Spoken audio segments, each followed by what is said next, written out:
Welcome to the Deep Dive, where we transform complex sources into clear, actionable knowledge. Today, we're plunging into one of the 19th century's most critical, yet often overlooked, geopolitical pressure points, the struggle for the Red Sea ports, primarily Massawa and Suakin. We've collected a stack of sources, from Ottoman firmans to Egyptian administrative reports, to really understand this intense administrative tug-of-war. That's right. Our mission is to understand how the control of these vital African harbors moved so rapidly. First, shifting from the distant sultan in Istanbul to the local pashas in Jeddah and Cairo, and then crucially, how all this administrative instability and, well, financial overreach ultimately paved the way for the larger European imperial projects of the late 19th century. This dive is really designed for you to grasp not just the history, but the strategic stakes of this crucial maritime highway. Okay, let's unpack this. Let's start with the stage itself. When we talk about the Red Sea, we're talking about this unique strip of water, a geographic marvel separating the Arabian Peninsula from North Africa. And it's been a central global artery since ancient times. Whoever controls that channel holds enormous sway over global trade and military policy. And for centuries, that control was primarily in Arab hands. Absolutely. Arab traders historically completely monopolized navigation and commerce across the Red Sea. They had built this robust internalized trade system that defined the region for over 1,000 years. But that ancient monopoly it was violently shattered. It was. The challenge came in the 15th century after Portugal discovered the Cape of Good Hope route. And they weren't just looking for an alternative path, were they? They were actively looking to attack and destabilize the established Arab networks. Exactly. Portugal's goal was explicitly military and economic, to penetrate the Indian Ocean and strike at key ports along the Arabian Peninsula coast. Places like Muscat, Hormuz, and Aden. So this wasn't just competition. No, not at all. It was an encirclement strategy. And how did the regional power at the time, the Mamluk Sultanate, react to what was clearly an existential threat? They reacted by immediately trying to militarize the coast. The key defensive action was fortifying the port of Jeddah under the command of Hussein al-Kurdi. Building up the walls. Massive towers, huge walls. They realized that if Jeddah fell, the holy cities were next. They could see the writing on the wall. But their land-based fortifications couldn't really solve a naval problem. Which brings us to a pivotal moment, the Battle of Diu in 1509. Why is that date so significant? It's significant because the Mamluk Navy was just decisively crushed there. This battle didn't just cost ships. It signaled the permanent end of uncontested Arab naval supremacy in those waters. A huge psychological blow. A massive one. It was the moment that demonstrated a non-Muslim European power could project decisive military force into the very backyard of the Islamic heartlands. The prestige of the Mamluks never really recovered. And this strategic vacuum is precisely what drew in the Ottomans. Yes. After their conquest of the Mamluk state Syria in 1516, Egypt in 1517, they basically inherited the strategic headache of securing the Red Sea against the now proven threat of European navies. So they understood immediately that this was now their problem to solve. They did. Securing the Red Sea was paramount, not just for commerce, but as a critical line of defense for the holy cities and as a monitoring station against any further European aggression. Which brings us directly to their creation of a formal African presence, the Habesh Eyalet. What was this province, and why did they establish it so far from Istanbul? The Habesh Eyalet, which you can think of as the Ottoman Province of Abyssinia, was set up with a very specific strategic mission to supervise maritime traffic and establish a proactive border defense. So less about colonization.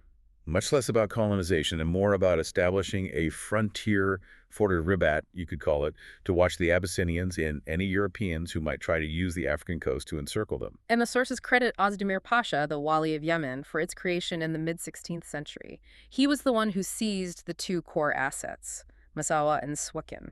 That's right.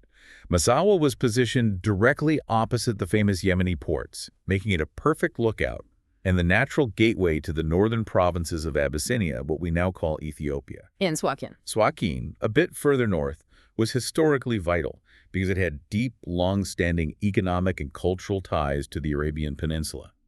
Its surrounding population was substantial, maybe around 100,000 people. So if the Eyalet's main job was observation and defense, how effective was it, really, given how far it was from Istanbul?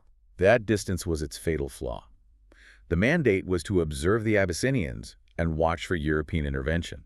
But in practice, Massawa and Suakin were so remote They were often governed by deputies appointed not from Istanbul, but by the Pasha of Jeddah, right across the water. That reliance on Jeddah, a pasha across the sea, must have created huge administrative weaknesses. It did.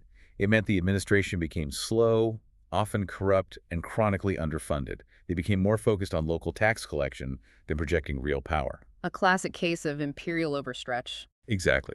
Establishing a necessary strategic presence, but lacking the consistent resources to maintain it. And that weakness became immediately apparent when regional powers started rising. Okay, so let's fast forward to the 19th century. The 18th century had already seen a major increase in commercial activity in the Red Sea, largely from European trading companies. Yes, the British, Dutch, French East India companies. That economic momentum really set the stage for a resurgence of regional ambition, specifically from Egypt. And this is where the distant Ottoman authority really starts to crumble under that regional pressure. It is. Muhammad Ali Pasha of Egypt was the first to act decisively. He absolutely recognized the strategic value of those ports. In 1811, the Sultan commissioned him to run campaigns in the Arabian Peninsula, and Muhammad Ali leveraged that authority. And leveraged it, he did. Massawa and Suakin were temporarily joined to the Egyptian administration around 1818, linking them to Cairo rather than Istanbul. Yes, but the control was incredibly unstable. It led to what we call the administrative seesaw between Cairo and Jeddah that lasted for decades. So in 1841, control officially reverts back to Jeddah. Right, following a settlement between Egypt and the Ottomans. Istanbul wanted the ports out of the hands of the increasingly powerful and autonomous Pasha of Egypt. But Egypt was relentless. Just 8 years later, in 1849, Muhammad Ali makes another move. He does. He transfers Massawa and Suakin to the Directorate of Taka, which was part of Sudan and administered by Egypt. And here's the crucial detail, right? Even though the administration was technically local, Egypt retained control over customs. And that's the whole game. In a major port, control over the customs house, who collects the tariffs, who regulates trade, that often implies effective political and financial control, no matter who holds the title. It was the Trojan horse. That customs control set the stage perfectly for the next generation. For Khedive Ismail, who takes that financial foothold and turns it into permanent territorial gain. Exactly. Ismail was determined to formalize this, to permanently annex these ports to Egypt. In 1865, he gets his first major breakthrough. Sultan Abdulaziz issues a firman.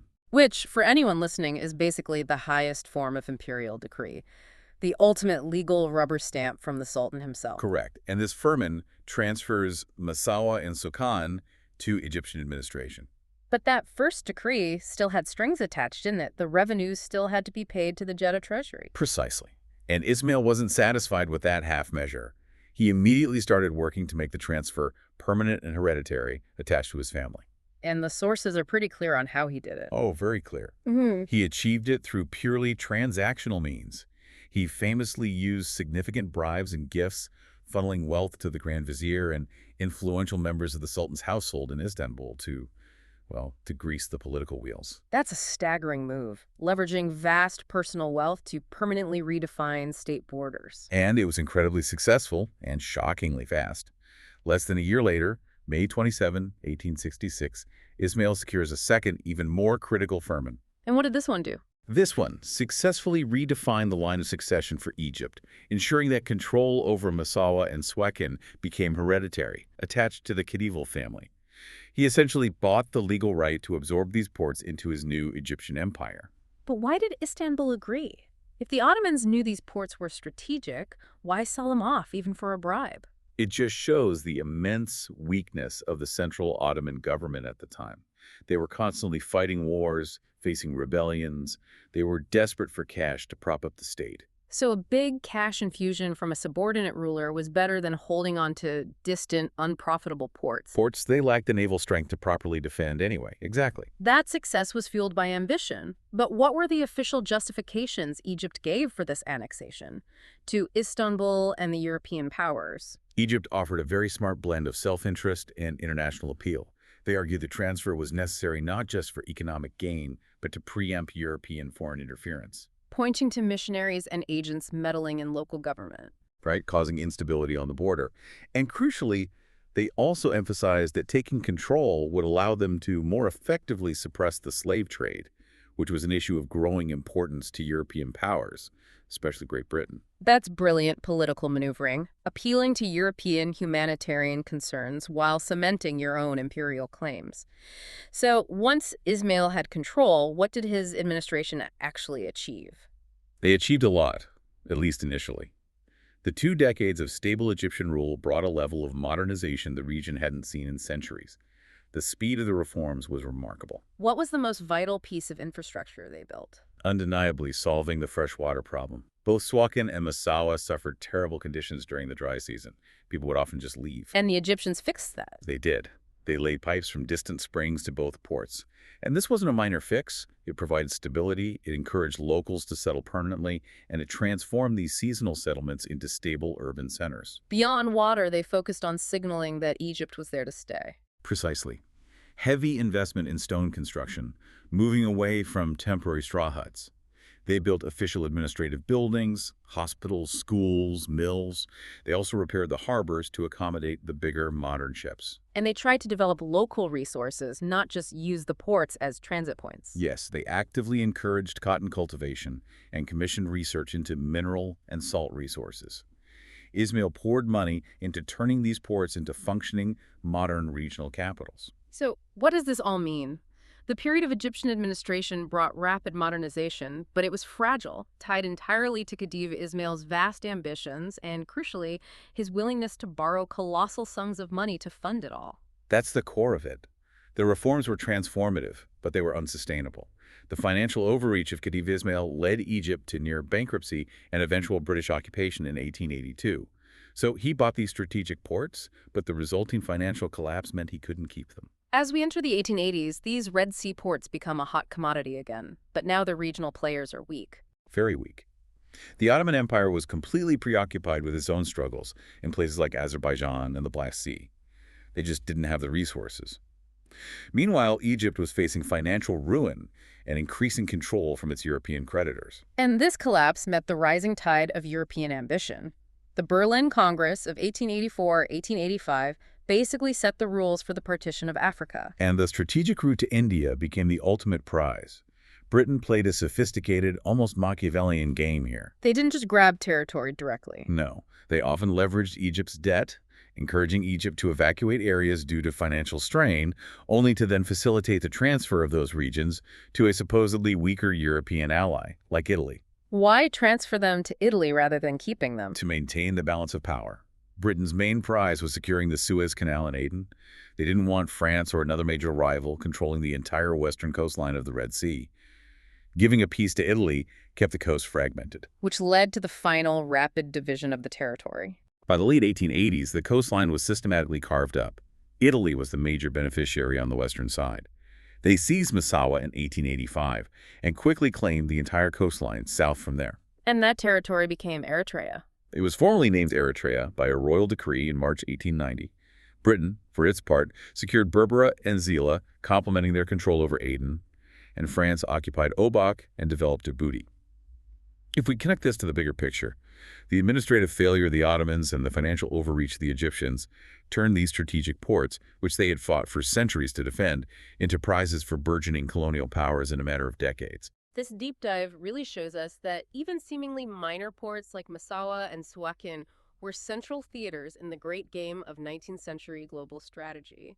Their administrative history reflects the shifting weight of regional powers right before the hammer of full-scale European colonialism fell. We noted that islands in the Red Sea like Socotra, Tiran, and Sanafir gained immense strategic importance during this period of conflict. Considering their geographical and strategic value today, this raises an important question for you to mull over. To what extent does the ongoing geopolitical competition over these small, geographically critical Red Sea islands today echo the exact same strategic imperatives faced by the Ottomans and Egyptians 150 years ago?